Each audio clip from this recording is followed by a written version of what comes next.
ընդ որում 44 օրյա պատերազմի ժամանակ էլ այն պլանի ներքո, որ այդ բանի այդ ճողոպրումը ներկայացվելու է որպես Հայաստանի կառավարության դավաճանություն եւ դրա բանի ծխածածկույթի ներքո Հայաստանի Հանրապետությունում իշխանապողություն են անելու։ Չկարողացան անել, գիտեք ինչ պատճառով։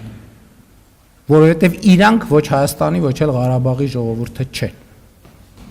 Այդ մարդիկ չեն ներկայացնում ու չեն ներկայացրել երբեք Հայաստանի եւ Ղարաբաղի ժողովրդին, որովհետեւ չեն ունեցել լեգիտիմություն։ Չեն ունեցել լեգիտիմություն։ Ժողովուրդը ոչ Ռոբերտ Քոչարյանի, ոչ Սերժ Սարգսյանի, Լևոն Տեր-Պետրոսյանին մի անգամ ընտրել է, դրանից հետո չի ընտրել։ Նրանք երբեք Հայաստանի լեգիտիմ ղեկավար չեն եղել։ Եվ այդ է եղել պատճառը Ղարաբաղի վերջին ներկայացուցիչները։ Նրանք լեգիտիմություն չեն ունեցել ընդհանրապես։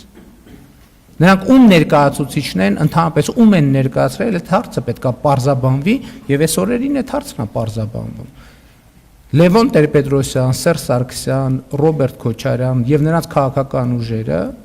ներկայացնում են ում ասես, բացի Հայաստանի ժողովրդից։ Նրանք Հայաստանի ժողովրդի հետ կապ չեն ունեցել երբեք։ Եվ Լևոն Տեր-Պետրոսյանն է, որ իր առաջնորդությամբ Հայաստանը եւ հայ ժողովրդին ներքաշել այս ավանտյուրայի մեջ։